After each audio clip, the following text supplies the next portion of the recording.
During his travels, the Buddha established the first community of his followers, the Sangha. The Sangha is still in existence today and is the oldest monastic tradition in the world.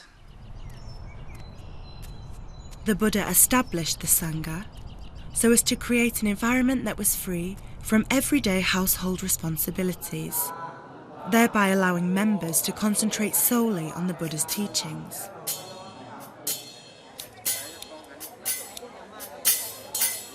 This man is preparing to join the Sangha. It is considered a great honour when someone in the family joins the Sangha.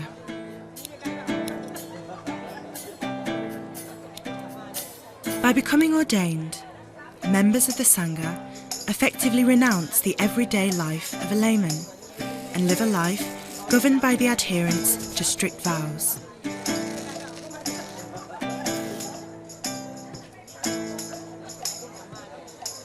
This includes a life of celibacy and the giving up of all material possessions. There is a strong mutual dependence between the Sangha and the lay community. The monks provide spiritual guidance and counsel to the community, who in return provide food and support to the Sangha. This relationship has sustained Buddhism for hundreds of years. The Ordination Ceremony takes place in a Buddhist temple, which in Thailand is known as a Wat.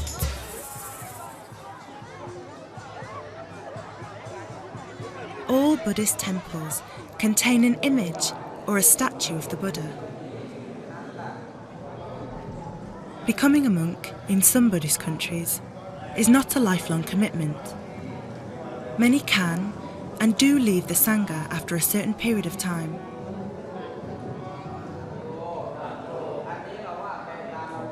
The final step in the ordination ceremony is to adorn the orange robes synonymous with the Sangha.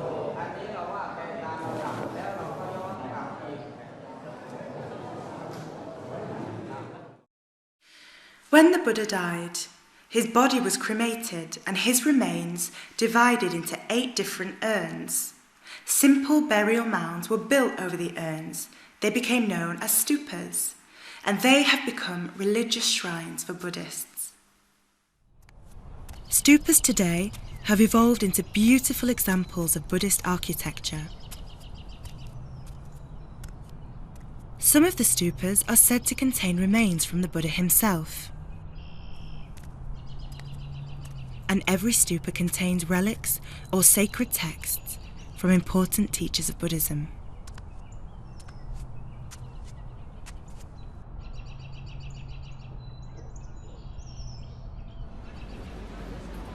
There are several different architectural styles of stupas, and they are located all over the world.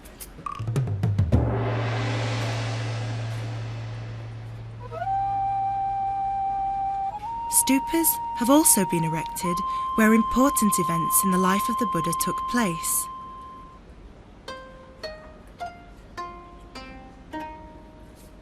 These include Lumbini, his birthplace in Nepal;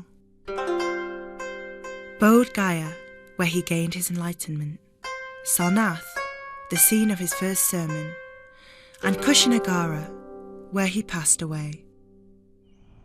The stupa at Sarnath is called the Dharmek Stupa and is one of the oldest in the world. In Bodh Gaya today stands the Mahabodhi Temple. It is the holiest Buddhist shrine, and thousands of pilgrims are drawn to it every year. Inside is one of the most famous statues of the Buddha. There are 2 schools of Buddhism. These are called Theravada and Mahayana. Theravada, or the teachings of the elders, is the older of the 2 Buddhist schools.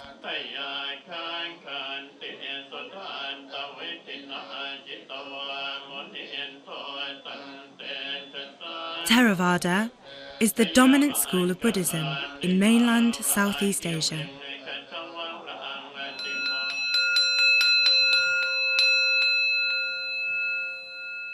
Mahayana, or the Great Vehicle, is the larger of the two traditions and is more widespread in Eastern Asia.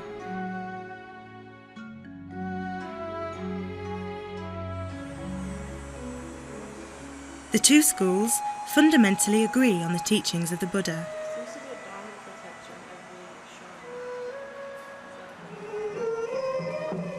More than anything else, the differences between the two schools are based on variations in culture and custom across the respective countries.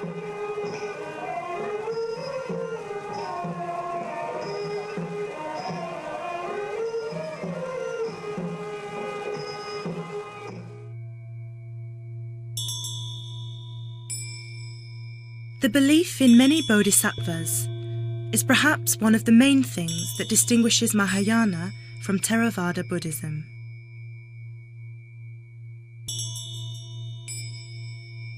Bodhisattvas are holy beings who seek to use their spiritual knowledge to help others to become enlightened.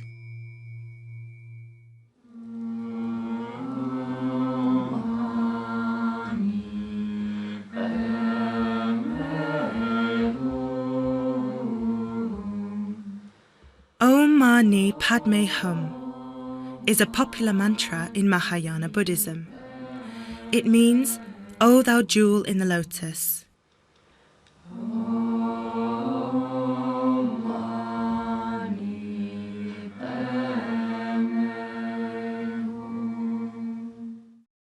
Buddha Day, or Wesak, is the main Buddhist festival. It takes place at the end of May or the beginning of June. On this day, the birth and enlightenment of the Buddha is celebrated and his passing commemorated, as Buddhists believe that these three events took place on the same day of the year.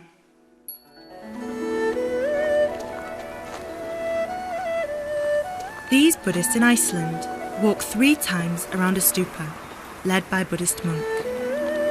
Each circle is for one of the 3 central Buddhist beliefs, or the 3 jewels that Buddhists take refuge in.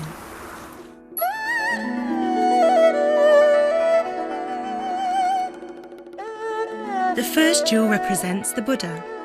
The second one is the Buddha Dharma, or his teachings. The third one is the Sangha, the community that he established. The believers gather in the Buddhist center to celebrate the occasion.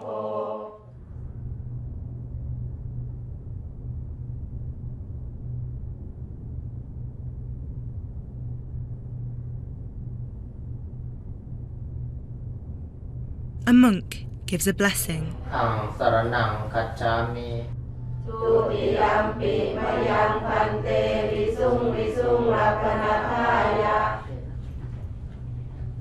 Lay people show their appreciation by giving gifts and money to the monks.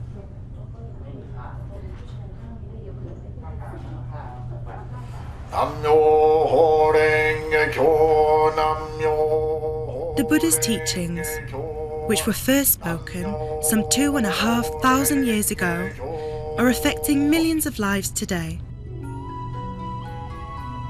The last advice he gave to his followers before he departed from this world are as poignant now as they were back then. All component things in the world are changeable. They are not lasting. Work hard to gain your own salvation.